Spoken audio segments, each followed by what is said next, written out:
La la la la. And we're going to go live. I wish I had a cool thing to sound cool like you, Jimmy. But I don't, do I? No is the answer.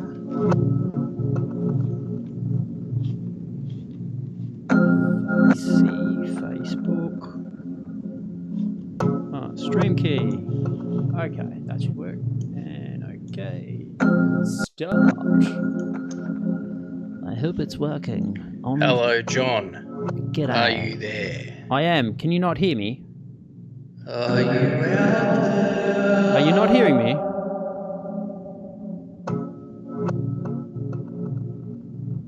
Hello? I have you back. Oh, very good. So sorry. I must have accidentally clicked on a button and made you not hear me. That's... You ran away.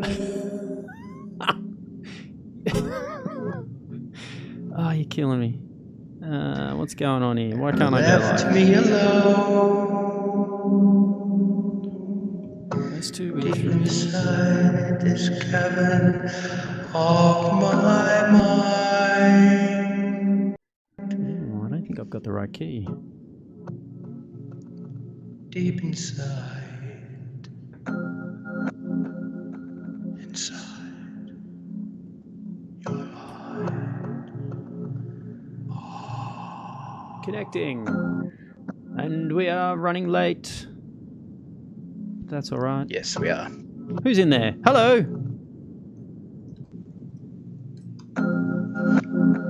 Hello. Wonderful. Thank you for joining us. Oh, here we go. Go live. Why won't go live work? I can see that the feed is there. It's trying to come through. It just won't give me the go live button. Thanks. We're trying to go live. Describe what makes your video stand out. I'm just going to type in gobbledygook. There we go. Now we can go live. Whee! It's fun. Post-production is fun. Excelente. Okay. Thank you. The feed is going out there. The feed is going out there.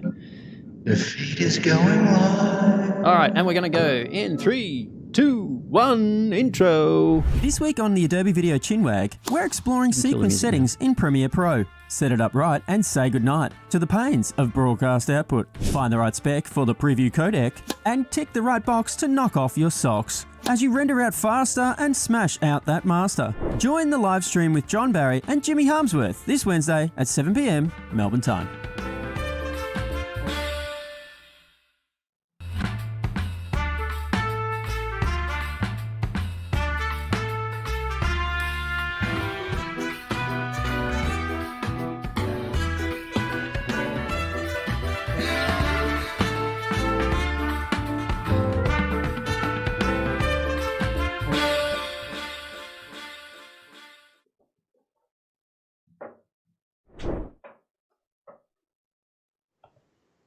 Hello, welcome to the Adobe Video Chin-Wag. It's Season 2, Episode 3, and Jimmy is joining us again. Hey, Jimmy, how you going? Good, thank you, John. How are you? I'm very well. How's dad life treating you? I'm a little bit tired, to be honest. I will be sleeping throughout the episode, in which case you must forgive me. I will forgive you sleeping through the episode. But it's going really well, mate, and thank you for bringing me back. I was just musing at Al's fantastic intro there, and I did love the spinning wheel of death that showed up for just a second, which us Mac users would be quite familiar with, but Al, being a PC man, probably is having a bit of a rib there. So well done, sir. Well played. Well played. The highest of fives to you. Ah, now someone's saying there's a reverb sound. I wonder if that was your echo effect or that's actually No, happening right it's not. now. So let us have a heads up. We always use the start of this to just make sure we're technically fine. Last week was a bit... If I was going to do echo, I wouldn't be doing that. Last week we had a faux pas where I changed the system and didn't fully test it properly, in that there was a delay with the audio, and then trying to fix it, I made it worse. So we think we're good. I'm just going to do our little run through. So that's my switch. Hello, everybody. Can you hear Jimmy now? Can you all hear me very well indeed on this fine Australian Rode microphone? Very good. So keep talking, Jim. Okay, well, it's a little bit sunny here today in Melbourne. We've survived 3 lockdowns and hopefully we won't be going into any more. Mask wearing is still mandatory. And if you do venture out there, make sure that you stay safe and avoid anything to do with the media because it's full of stuff that's probably not going to be entertaining you. Or inspirational. Back to you, John. Very good. Yes, thank you. I think that was going through because I could see the OBS system maintaining the audio feed from the source that we're using where you're coming in from. Righto. Good-o. Audio's fine. Thank you. We've got Undead will destroy all. That is quite the handle, I must say. Well, hey, sounds like somebody I want to be friends with already. Yeah, tell me about it. Cool. So what else is there to sort of chin-wag about? Jimmy, you're working at the moment. Your dad juggling and working. Give us a bit of an update. What's going on? Well, okay, so yeah, obviously still running the company. Corinne's taking a bit of a hiatus while she's doing the maternity leave thing. So we're working on a number of projects, a couple of long forms and a couple of short forms. So, and it's still all work from home for us, which is fantastic. So I can actually do the dad thing and edit at the same time. I'm shouting out to Paul Murphy here, who I think does the same thing, and I'm shouting out to Julian Shishinu, who also does the same thing too. So. Yep. It's dad life for us all, and it's dad/edit/COVID life. So it's going well, dude. Like, I'm really enjoying it, and it's kind of business as usual. There's a lot more interruptions to the getting into that flow state is a little bit more difficult. Certainly when you've got a crying child, but yeah, I'm really enjoying it. So it's good to be back online and talking to some of you guys, which is always a thrill for me, and. Yeah, hope to jump in on a few more episodes, time permitting. Yeah, cool. Do you think being an editor is sort of helping you juggle that lifestyle shift now with being a dad and doing the business stuff? And do you think that mindset that you have as an editor is having any sort of rubbing off in some way? I believe so. Organization is one of my fortes, and I just as much as I like organizing media, I do like organizing my life. It's just that doing it under the pressure of being quite tired is hard. So yeah, organization is one of the things that I've sort of really pride myself on. So getting that done, and then being able to run around and work out what's the next thing that's going to happen. Well, are the nappies on standby? Have I got a change area ready to go? Are we going on location? We're going to need to take some material for that quick nappy change or the vomit explosion, like the one that we had in my car this morning, which was fantastic because I caught it in the rear view mirror. And because you got one of those, when you got a baby seat with the new kid, it's like they're facing the other way and you've got this mirror that kind of looks at your rear view mirror. And I just happened to look up as I'm driving and I just see this because I couldn't really see her face. It was kind of like she was in a shadow or something. I just saw this plume of white liquid flowing from the car seat. And I was like, oh, no. And, yeah, anyway, so it's in the wash right now. What, the car is in the wash? That is not my child. The car is in the wash? Your child is in the wash?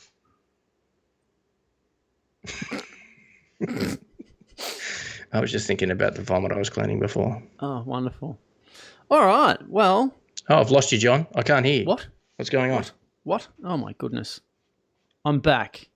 For you. Oh, everyone else has been hearing me. I don't know what it is. There's something with using... So we're just so you know, folks at home and on the interwebs watching this wonderful content, we're mixing things up where we're using Skype to do the voice and the face of our wonderful co-hosts, and then using Teams to do the screen share of their screen. So that way we don't have to do this whole, oh, wait, let's do your screen share. Let me fiddle around and then we can show your screen.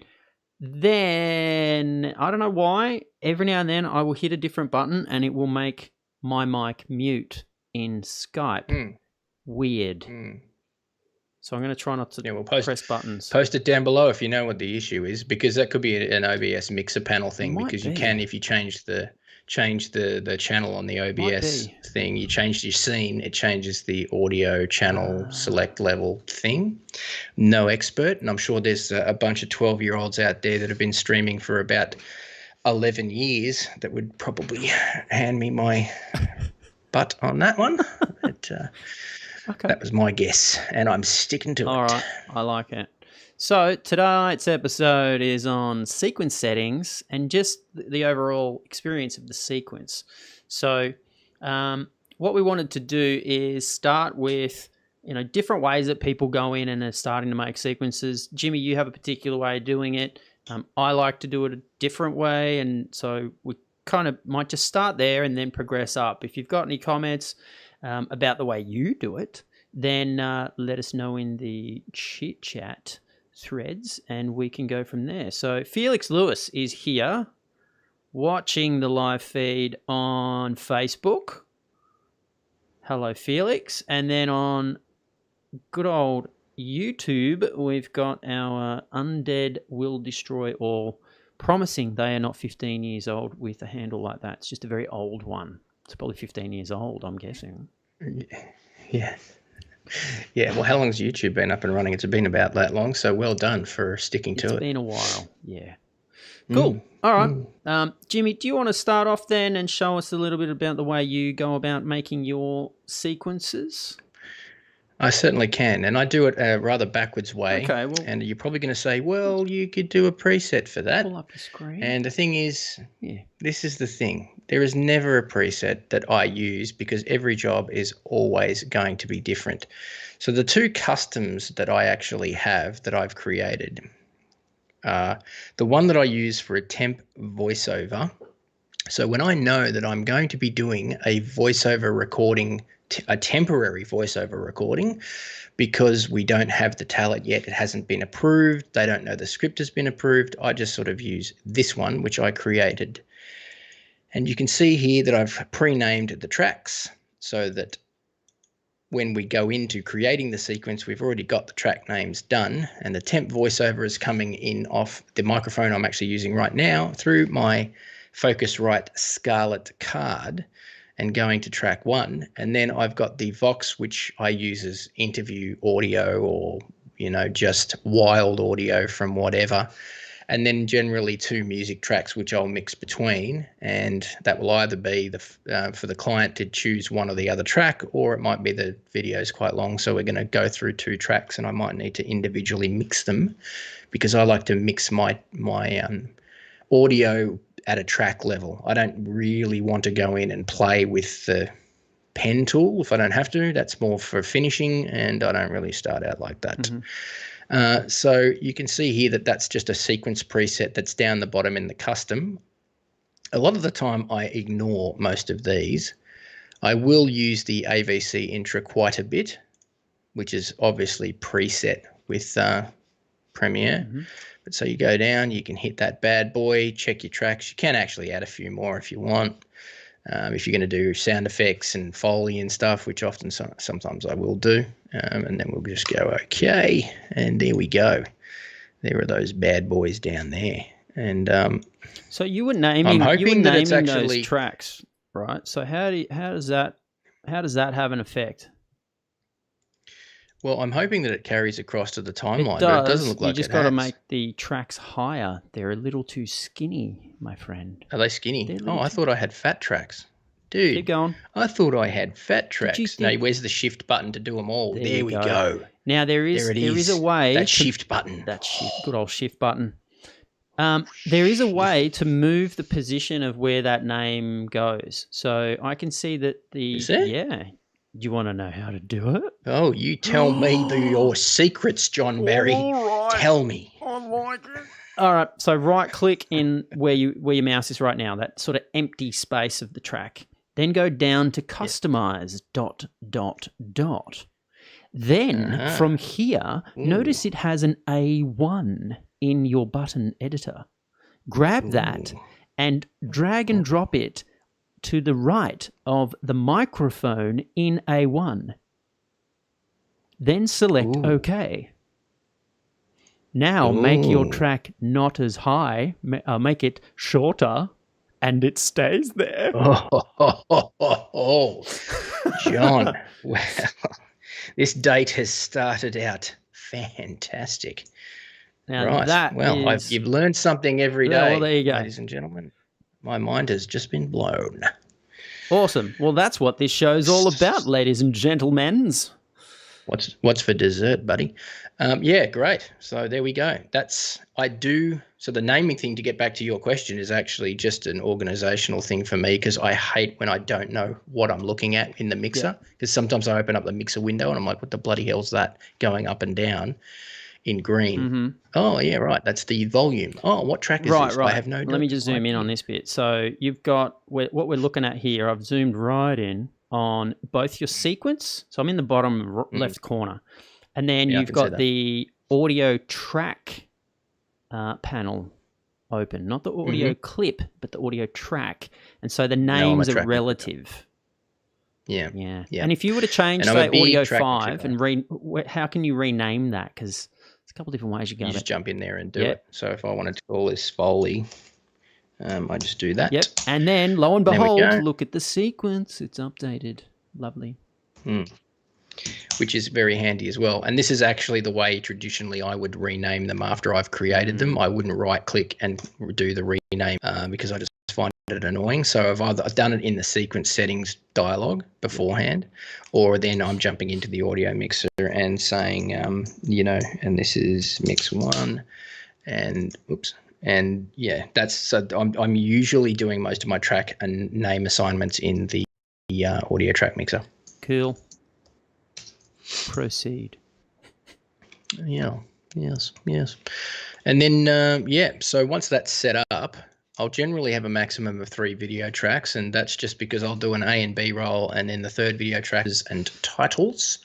That's pretty much part and parcel of the way I work. Now, I've seen people that work in tons and tons and tons and tons of tracks, video tracks that is, that they use it for edit decision making and stuff like that. Yes, I will do that for music videos, and I'll certainly do that for performance videos. Obviously, multi-camera stuff it's all leveled down into your multi-camera source sequence.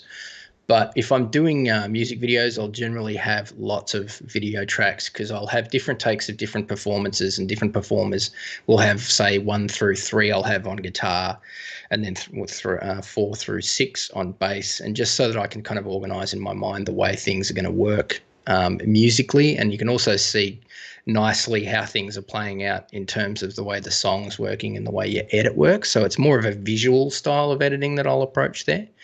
But 3 tracks is generally where I go for most of my editing work, and then all of the other stuff will be done in audio, because I will go up to 24 tracks in audio if I have to.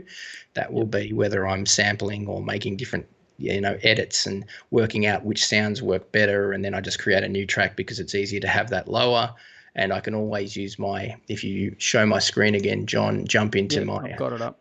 Audio track mixer and start dumping track effects into each track, just so that I can sort of level out different things, and then I could advance sounds up and down through the tracks depending on which effect I need.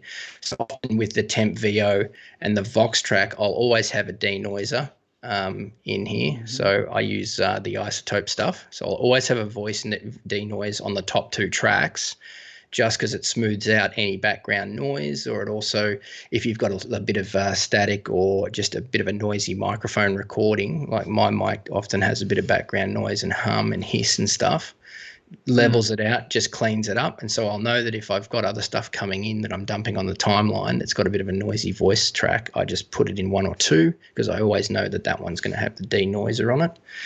Look, this is not mixing, it's just smoothing and kind of, curating the sound of things as we go. But audio track mixer, obviously, also a fantastic little piece of kit that you can throw into your bag when you're doing sequence stuff, and it's so much easier to just move things up and down. And like I said, I don't use the pen tool that much.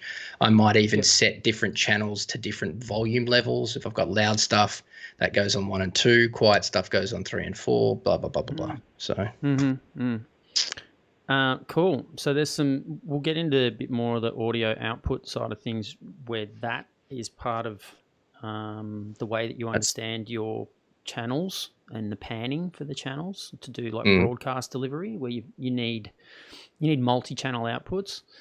Probably most of you are not having to worry about that too much, but if you do work in broadcast or you've got to deliver for broadcast, usually you've got to do some sort of a mix down, and then you have to do splits. So you kind of have a dedicated track for the voiceovers, another one for Atmos, another one for music and effects. That's kind of a bit of a standard thing out there. We'll show you how to go about doing it, and then whatever the spec is, you'll at least know the building blocks of how to get that.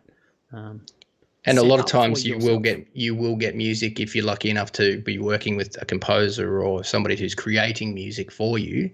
I know that some of the stock music sites now are starting to deliver stems. I mean, Audio Network has always kind of done it, but Envato and a lot of the other places are not really. They never traditionally did it unless the actual creator themselves was letting the stems, giving the stems to you as part of the package that you were paying. But when you get music in stems as well, you can obviously already throw those onto tracks as well and start to play with the mix yourself. That's kind of an episode in itself. But yeah, it's cool for that. So yeah. Sweet. All right, good-o. Any questions out there? We'll keep our eye on the prize. Speaking of prizes, the pillow is still... Nice segue. Pillow. Where's my pillow? Oh, it's sitting on the bed. Dang it. Us. Where's my pillow? I need to bite it. Okay. So the premiere...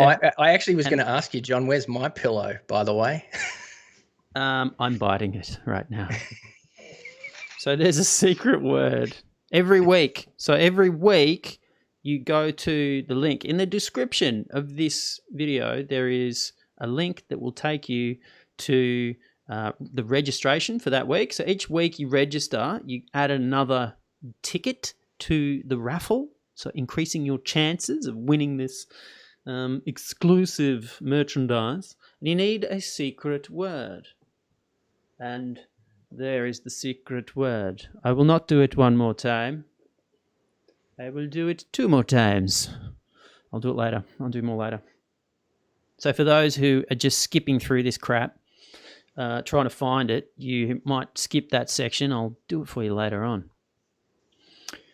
Okay, good. Good-o. How about we change it up and we look at setting up a couple of little things here to do with the speed of getting things out. And this is directly to do with the sequence settings themselves. So I will share my screen like so. I have to stop mine, do I know? Hang on. No, you can leave yours on, mate. Oh, can I? This is the flexibility of the way I've changed the system. Yeah, I like this. I've made it so we've got like live camera feeds coming in the switchboard, and then I switch it. Absolutely. Oh, shut up, John. Love it. All right. You know what? I'm going to turn the audio off because who wants to listen to the audio? Last season. So this is like the combo of the promo and then the intro that we spit out that goes into the beginning of the episode. And that's for this week, right? Mm-hmm. So in here, I've actually got, let me have a look here. I want to find the ProResi thingy. So that's not what I'm after. I want to look for ProRes. Dang it. It's not even how you spell ProRes. ProRes. That would be better. ProRes, bro. It's not ProRes. ProRes, bro. Okay, so let me look at the... ProRes. ProRes. So I'm going to look at the properties of this to see the codec, right? Now, the keyboard shortcut for this, if you're on a Windows machine, is Control-Shift-H. If you're on a Mac, I think it's Command-Shift-H. Jimmy, you could probably test that in the background. Could I? You could, just to double check.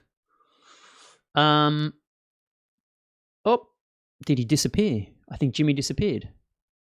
Hello, Jimmy. Did you disappear, my friend? I think he hid himself. Jimmy, you've needing to unhide oneself. Or shall I? Oh, he's calling me. Dun, dun, dun, dun, dun, dun.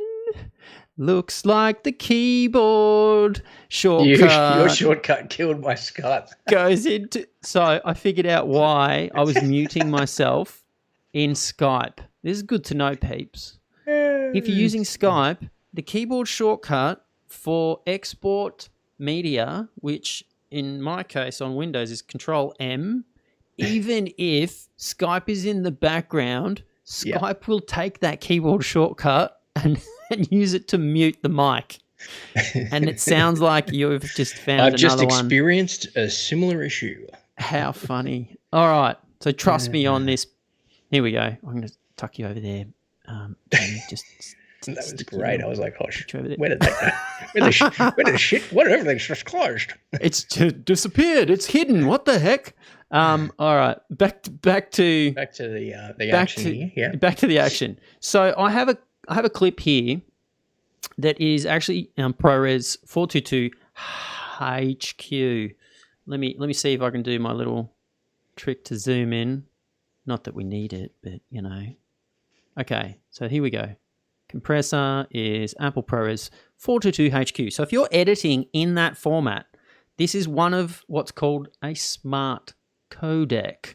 So if I put this into here, and it is it's good to go, ready to play, all that sort of jazz, and we make sure that the preview codec is the same. So anything that's rendered, anything that's naturally that codec can be shot out very quickly when it comes to the export stage. So let's go into the sequence settings, sequence settings, and I've already set it up that way.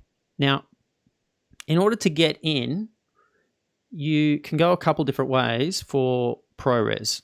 So there's the custom editing mode, or you could go down to the new and improved ProRes RAW, and then that gives you access to all of the good QuickTime ProRes stuff. So let's see if by changing that, it's going to tell me, no, my friend, you shall not keep the renders that you've made. Okay, there we go. So it's saying, nah, you can't keep the renders. All right then, well, let me just select that and do my render selection, of which I've made a keyboard shortcut because you don't get one by default. And I'm going to let that render. Now, if you're rendering away, Jimmy, do you ever render things in the timeline, or you just render right at the end and you just whatever playback? It's a very good question. It is a. Sorry, let me turn myself back up there. It is one of those things that you kind of have to work out beforehand whether you're going to take that route. So 90%, 85% of the time, I'm not going to render off the timeline. I want to be using a format that will play pretty consistently for me, that I don't need to constantly render. I want to be, if I'm running graphics and supers and stuff, I also want them to be pretty light on so that we don't have to render. I avoid it as much as I can because I know that if I'm doing a story cut in a heavy codec that I constantly have to render, if there is somebody sitting behind me that wants to see the story as it's progressing, let's take something out, let's put something back in, let's try this grab, let's do that, not going to work. You want to be working in something that you can drag in, play. Yeah, that doesn't work. Maybe swap it out with something else. When I start doing graphics heavy or grading heavy stuff, then yeah, obviously I'll sit there for a while. I'll work on a look for a shot or a sequence of shots, render that section. Yeah, I think I'm pretty happy with that. I might roll out the look to the rest of it and then see how we go. I mean, that's a thing where I progressively will go through and make sure that if I'm doing a music video, I'll just make sure that the singer's looking the right way and then the guitarist is looking the right way, and there's a sort of uniform look to everything. Yeah. But yeah, if I'm doing dialogue for a documentary style cut, then no, I don't want to render the sequence. I want the sequence to just play. But the thing that you've sort of enlightened me to is this match original media codecs to sequence setting codecs, so that you can render and then blast these things out when you get to the end. Because ultimately, if I'm doing that music video that's got 4 adjustment layers and some magic bullet and a little bit of trap code or whatever from After Effects coming in for an interesting look pass that I'm putting over the top, then yes, I get to that export dialog and prepare to sit down for 3 days while it renders. Because it has happened where I've had a 2-day render with some red 6K, where all the effects that I put on there, I hit that button and it was like, well, I'm going to be delivering this a little bit late, I think. Yeah. Do you work with transcoded files much? Like make them into about as good a quality as you need it I to do be? Cineform. Yeah, I do GoPro Cineform a lot. Okay, so most of the stuff that I shoot in I shoot a lot. The most of the stuff that I shoot in in Blackmagic will generally be Cinema DNG raw files. I just do that because I kind of like the look of that Cinema DNG. I don't know why. I'm probably stupid for doing it, but. No. I don't know. I just like it. But when I render that out to Cineform, I can actually get an amazing picture and I can grade the hell out of it and it still holds up pretty nicely. Yep. And it's a lot quicker to work that way. So I'll either proxy or I'll literally just transcode them to that separate thing and then frame match them back at the end. Right. Cool.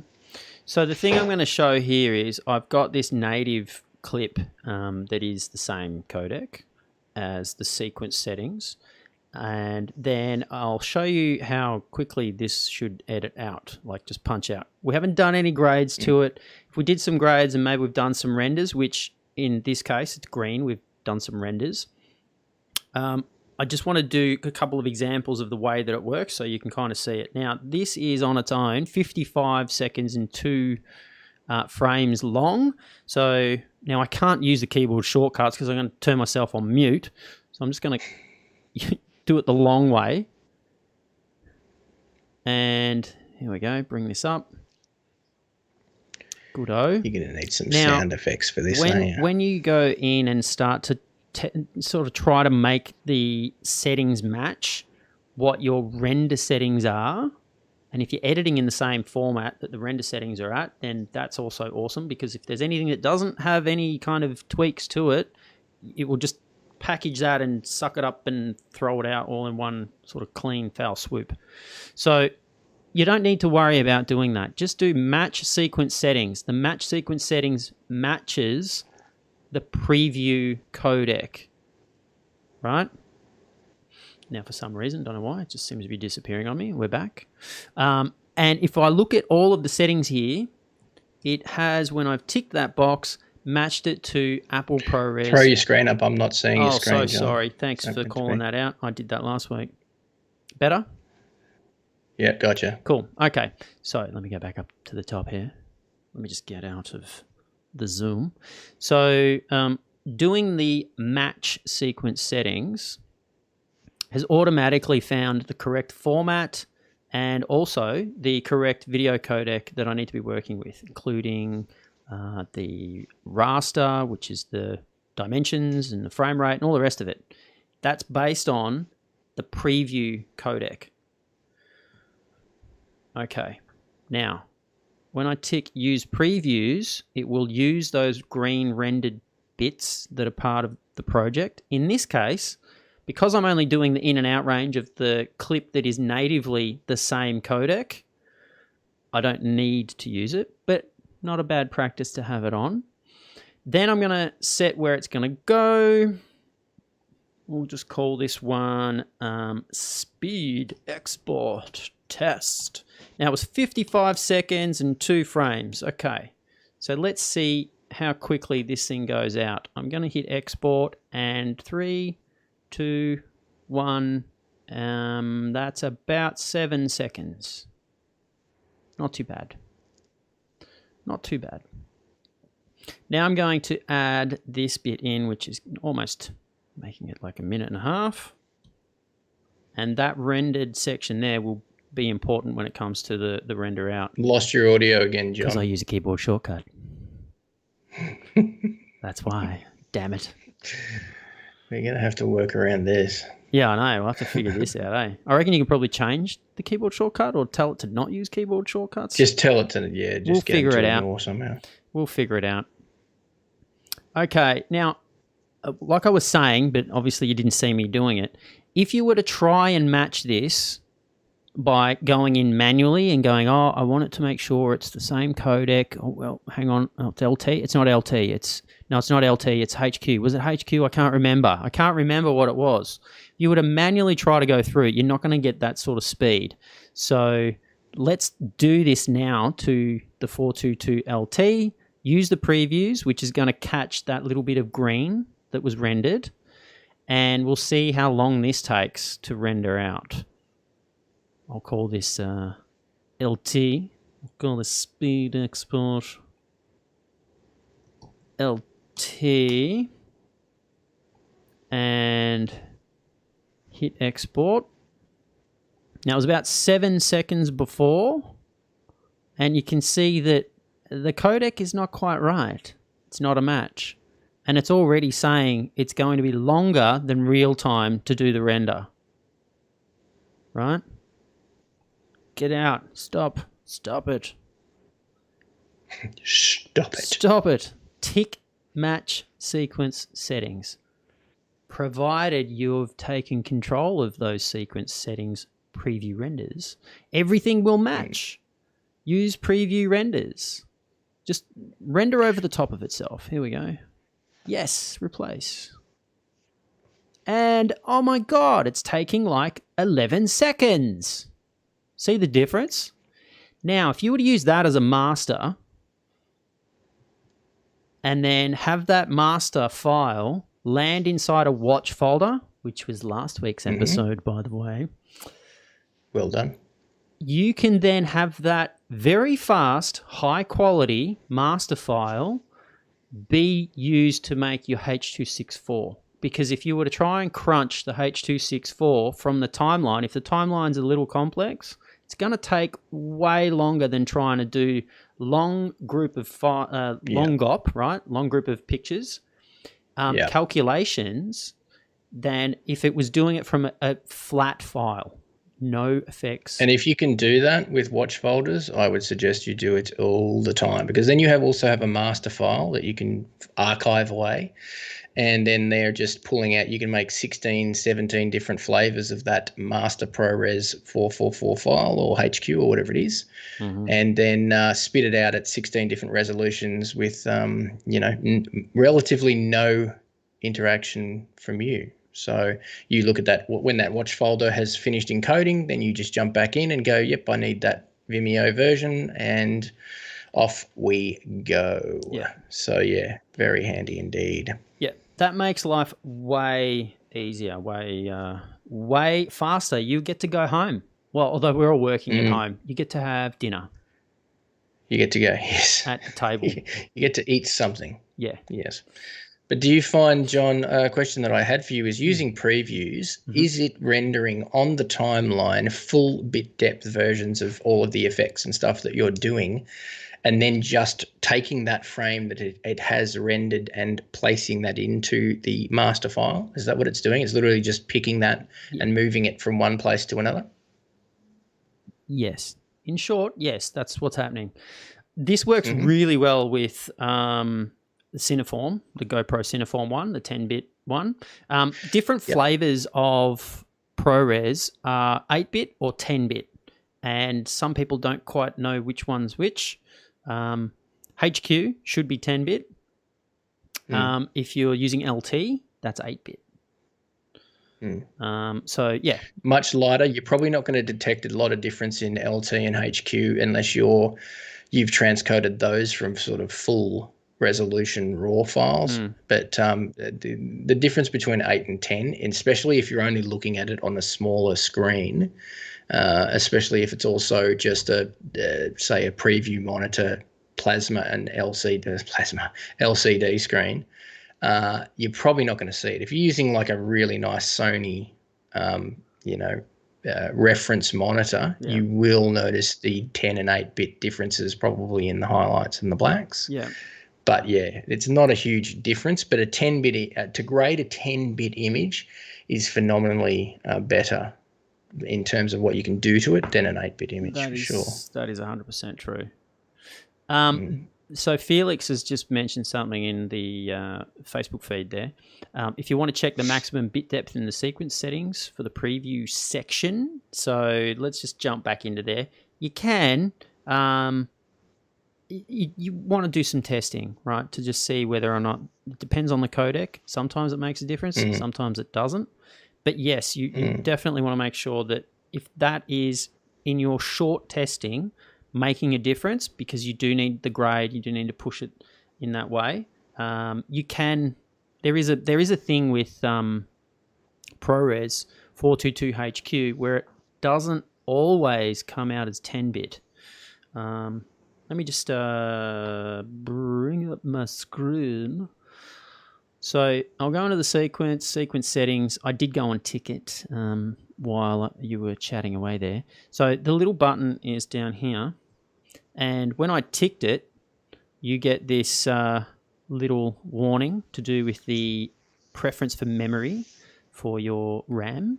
And this is usually for things that are going to go into very high bit depths, such as 32-bit float, which you can do inside of Premiere Pro, which is kind of like the HDR world, really. Now, if I was to tick this, I'm curious to see if when I don't use my keyboard shortcut, but I go to Export and Media, if you are needing to do 10-bit ProRes, it doesn't make sense. It's something that's been handed over from the providers of ProRes. I will leave it at that. Where if you are taking a close look at the bit depth, right, you have 8-bit and 16-bit. You want to tick the one that's not 8-bit. In order to have HQ go into 10-bit. Yeah. Yeah. So that's a maximum space. That's not saying it's definitely going to be at it's definitely being at 16. It just means it'll work up to that. Is that right? Kinda. It's a little wonky. Kinda. It's a bit. It's a little wonky. There should be a 10-bit one, but I reckon. Isn't. Yeah. So now, because that one's always people have said to me, "What does that mean? Do I set that with 8-bit? Because I know I'm working in LT. It's 8-bit, but can I make the thing better if I use 16-bit? Are my effects going to look better? Is my grade going to look better?" And it's just like, no, not really. If you're using it, it's kind of like if you're stuck in 8-bit. If you're in the 8-bit world, you're kind of already there. Yeah, that's right. It's not going to improve your render quality if you've got a ProRes LT and you've put a whole lot of adjustment layers and selecting 16-bit. Yeah. Not going to really make a difference for you. Yeah. So Felix is also saying that AE dynamic links, like After Effects dynamic links, might not come over. The previews might not render through with the right color accuracy if you don't have that turned on. That's good to know, because I have noticed, especially reds, they can come over and be a bit weird. If you don't have the color space in After Effects set up correctly, and because natively everything is Rec 709 as a color space, if you're going outside of that or you're using RGB inside of After Effects, when it dynamically links into Premiere, it converts it to 709 and it looks different. Does it give you the option for 2100 in After Effects or not?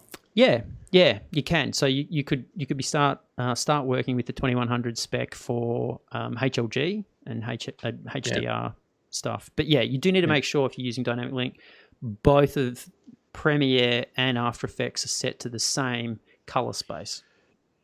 And good call. Because one of the things I have to say, you've just said red, the magic word. I have been dumped a few 8K projects. 8K is a bit of an interesting one, because the two projects that I'm thinking of, the first one, the DP absolutely killed it, and he shot it the way he wanted it to look. And he was like, I don't really want you to play with anything except maybe the contrast, if anything. because I'm happy with the way it looks. His approach was, in camera is the way I want to get this, and it made post so much easier. But I mean, the thing was, he put color charts in, and he did all the right things so that in case there was issues, we could also refer back to his lighting setups with the color charts and just make sure everything was kind of uniform. The other job was completely just off the shoulder, run and gun, different lighting situations, different environments, different color temperature settings. And obviously you can go into the red panel and change stuff, but there was no uniformity to it at all. And we started putting effects in and white balancing and trying to regrade stuff. And that 8K footage was going to take,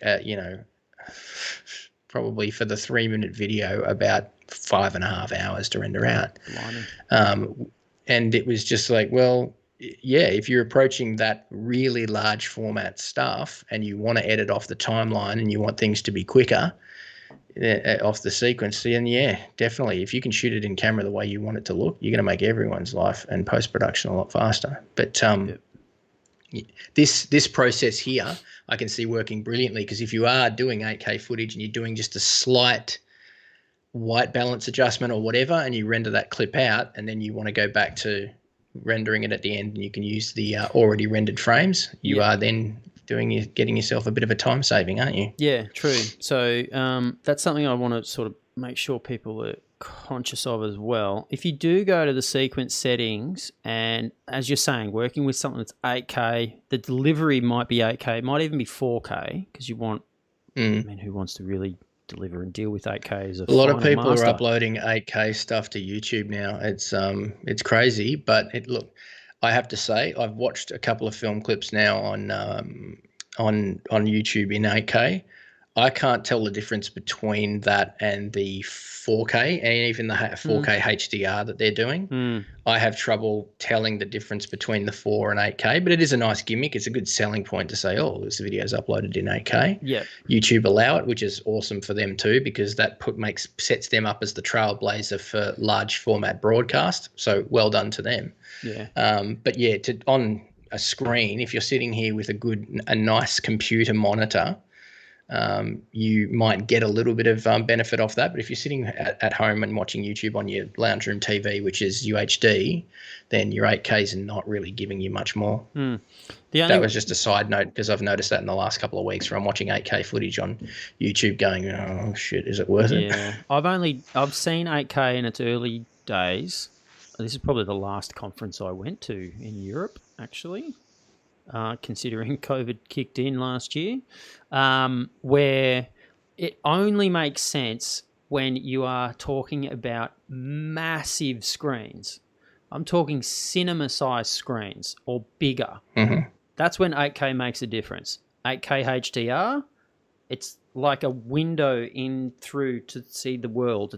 It's hyper real. It's insane. But when it's smaller, it makes no difference. 4K HDR, good enough. Yeah. I mean, look, a lot of the deliveries for cinema now are still 2.5K cinema DNG files. So they're not even. Hollywood might be delivering them from the studio in 4K cinema stuff, but yeah, they're certainly not showing cinema films at this point in 8K. Yeah, so maybe it is IMAX. one of those things. It's kind of gimmicky. Yeah, maybe like IMAX. I've got the iMac 5K. I can watch stuff in 5K if I want. But until I get an 8K screen, I'm never going to know what it actually is like to appreciate something in 8K. Yeah. Cool. Well, let's jump back into this little previews segment. So you're working in this massive resolutions. It's going to take ages to render out something in a native raster, and your monitoring system, you're happy to watch that in, say, full HD. As an example, this by default will match the raster of your timeline, but you can go in and manipulate that. So I'm going to make that 1280, and it's going to therefore make the height 720. And you can do this, which means you got a lot less grunt required to get to a position where you've watched it and you're happy with it. So if I give that a render, let's have a look here. It took a little bit of time to sort of render that bit out before. I'm trying to find my little shortcut there.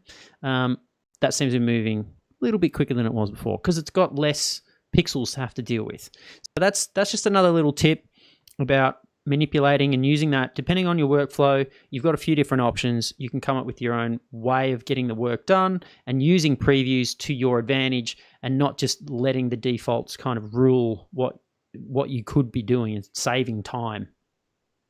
Now, there's something else in there. We're going to go into the audio side of things now for that broadcast delivery. I want to show you, though, if you start working on a sequence and you've basically made it based on the clips that you're working with, which a lot of people do, and you end up having a locked out number of channels of 2, and the channel format is locked at stereo. That is not going to help you when it comes to doing a multi-channel output because you need more than 2 channels. So how do we deal with that? I will show you. So let's say I have audio that is meant to be going out to multiple outputs. So in this case, I'm going to drop this into 4 audio tracks. And I need everything on, and you can see here, I've got 2 audio tracks inside each clip. So one track has a left and a right channel. And that's how I'm using that through this particular example. And that's how Premiere Pro actually sets up the outputs for all tracks. They're all stereo paired, balanced to pan in the center. So the dedicated first channel is the left and the second channel is the right. Now, I'm going to go and make a new sequence because I have to do it this way in that the sequence I have is locked to 2 channels. But the sequence that I'm working with has got some other things in there that I like. So I'm going to ask that in the tracks here, I want to load from the sequence that I already have open. Now in Jimmy's case, he already has a naming convention for his tracks. So when you're in tracks, you can load from the sequence. I'll just sort of go back for a second here and rename one of these and call it Jimmy. And this would be quite handy if you have spent a lot of time setting up a sequence and you're like, damn, I really like the way this is set up. I need to create a preset. And John's just shown you the path. Right. So you've already been working on something and you're like, damn it, it doesn't have multi-channel output, which is usually around 8 channels out. But you've done the edit. So go in, File, New, Sequence, Tracks. Load from sequence. Load from which sequence? Well, the one that we're using right now. Is that the one? Let me check here. Promo sequence. Are you in our? Is this our group, a Teams project that you're currently in? No. This is one of yours. It's okay. Yeah, it's one I've got that's not a Teams project. Now you got me thinking Teams project. Make a new sequence. Okay, I just got to get the right name. Okay, so it's promo _ S02 final, because I can't spell final. Pick the correct one. Scrolling. It's probably stuck way down the bottom here. Here we go. Promo. Where's the word promo? There it is. That's the inner Yoda. No. Promo. Final. Okay. Well done, mate. Those high school dollars. I got it. I know. I got it to work. So see how now the track name that I had in the sequence I was working in has come over because it loaded from the sequence. So that's a nice little tip right there. Now we're going to change. Should have made that your secret password word. Oh yeah. Where is it? Nice callback, Jimmy. All over it. Can you see it? Everyone wants to be well done. I actually snuck well out. Done indeed. I snuck out while Jimmy had a camera shot on him. This is the pillow. This is a brand new pillow. I've not slept on it more than once. and it does not have Apparently dandruff. you've bitten it a few times, though. A little bit of pillow biting never hurts unless you want it to. Let's go and look at the wonderful master of the audio output. So the final output is your master. By default, it's usually stereo. We want it to be multi-channel. Now, you can keep it as 2, which means it will be stereo.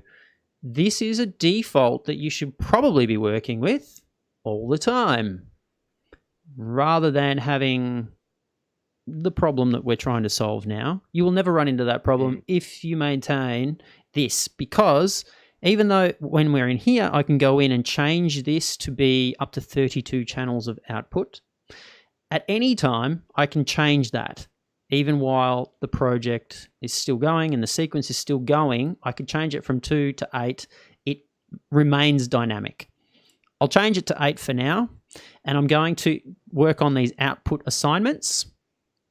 So we click on here and I say, well, now I want all of these other tracks to be relative. So 1 and 2, left and right, channel 1 and 2.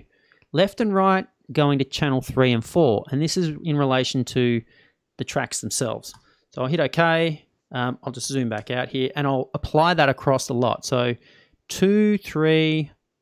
So 3 should be going to the third one here, which is 5 and 6. And then the final one, number 4, should be going to 7 and 8 because they're stereo pairs. You capiche? You follow? Nice. Now, when it's like that, you don't need to worry about the panning. If you have 8 dedicated tracks, then you need to pan because you got one clip is one channel in one track.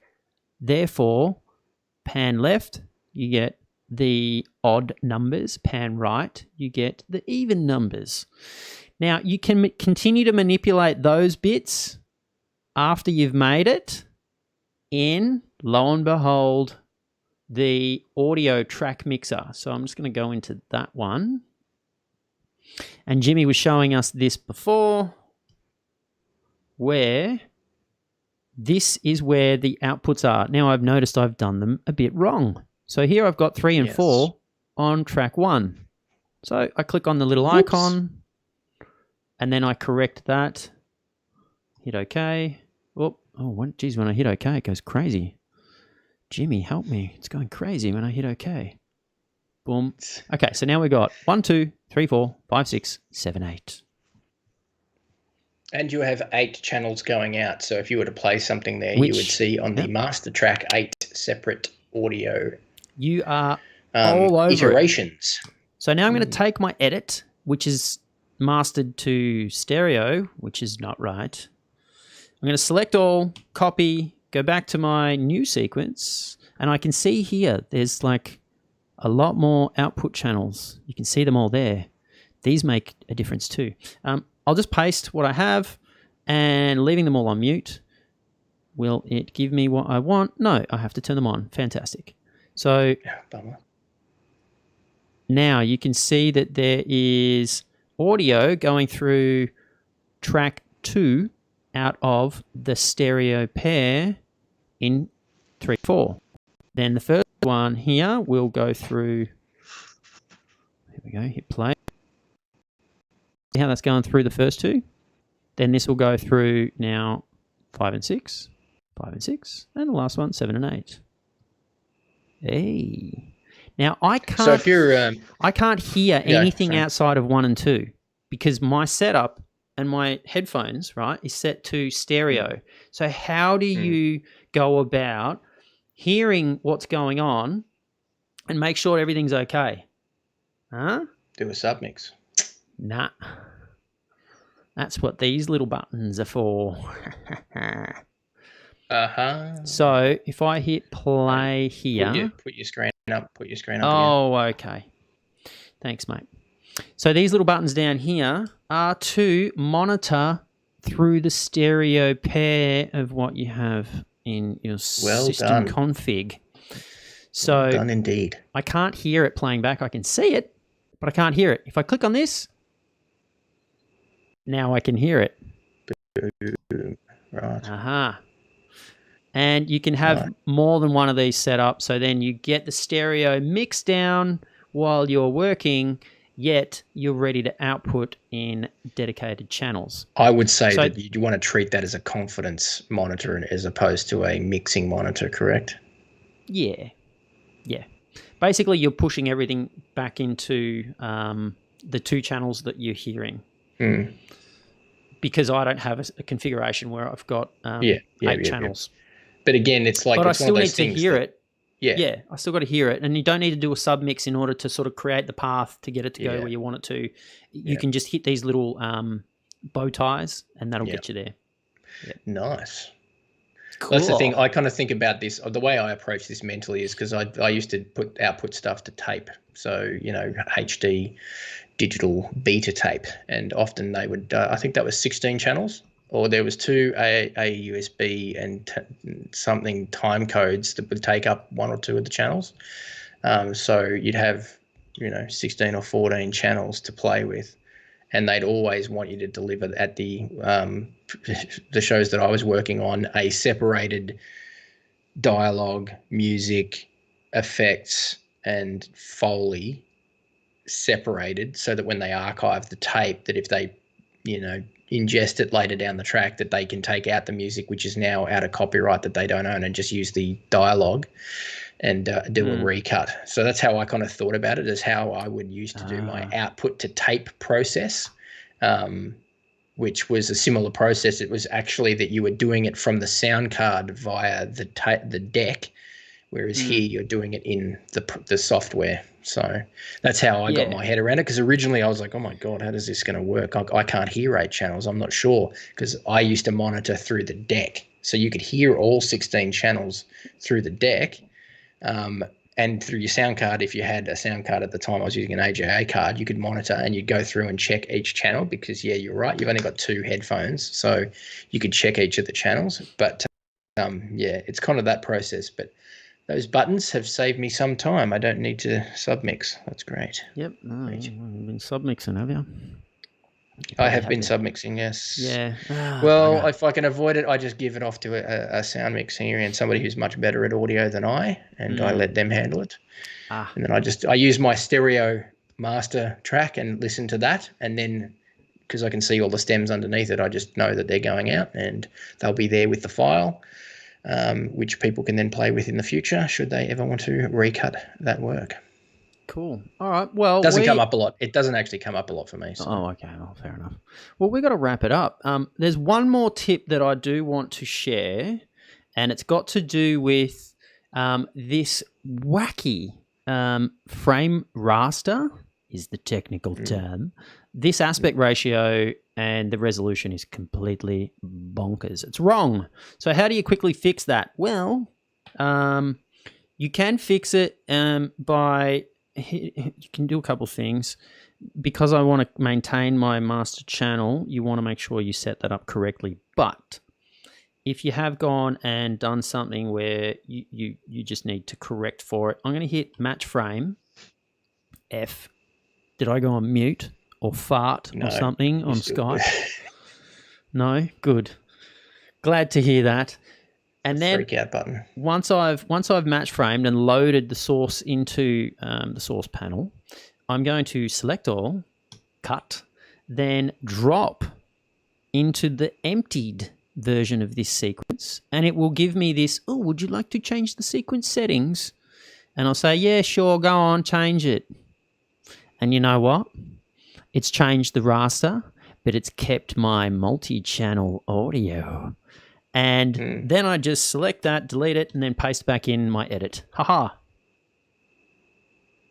And it's all looking good. That's good. So that's a very quick way of being able to just correct for that little faux pas if you ever run into that. That's my little tip. The last thing as well, and play with this yourself to wrap your head around it. I did mention that when you make this your standard, so make a project that's your template, and in that templated project, make a sequence that has been designed to do multi-channel output, because by default, it will be stereo. When I clicked on the building it and it said it can go to 32 channels, see down here, the master track, I've got my track volume, and then next to it, I've got this number 8 and a little arrow thing sticking out of it. If I click on that, there's all the channels that I can then tell it to be. So if I wanted to, I could say, well, you just be a stereo output now, and notice my outputs have gone back to being just stereo. See the 2 fat things there? There's only 2. And if I go to 32, because that's just crazy, right? You can see I've now got 32 channels of audio. Right? Super flexible. Well done. Super flexible. I do use that a bit. Sometimes I end up with 8 tracks because I've dragged in a piece of Sony FS7 footage or the camera that's always got, 6 discrete channels that never get used by the camera for some reason. And you drag that piece of, because they've dragged that piece of footage in and it's set up your 8 bloody channels and you're like, God damn it, where did that come from? And then that one is, that does come in handy because you just set that bad boy back to 2. Yep.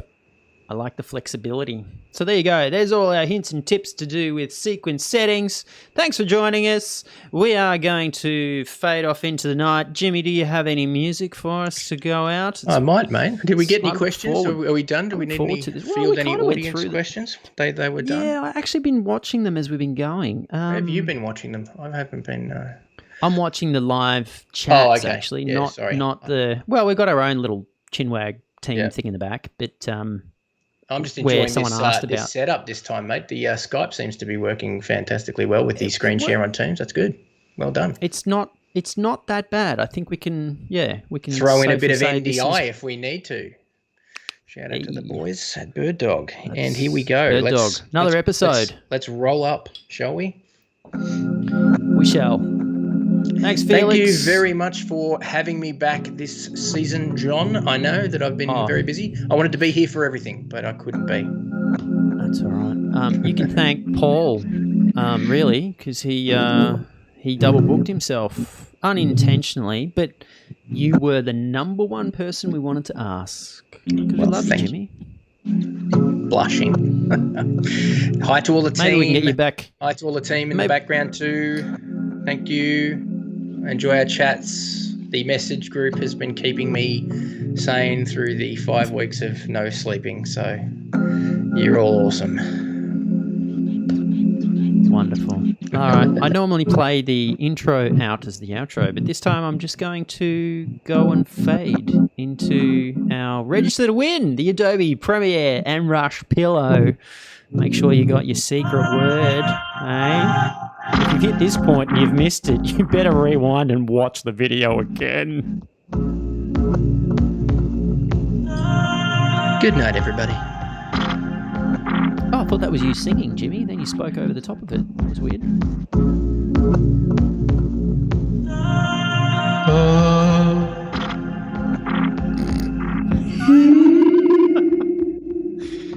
How do I get in on this echo singing? You don't want me to sing, you believe me. No, but I want to get in on it. It's going to be terrible. I just want in. Good night, everybody. Good night, Jimmy. Thank you. Thank you, mate. Good night.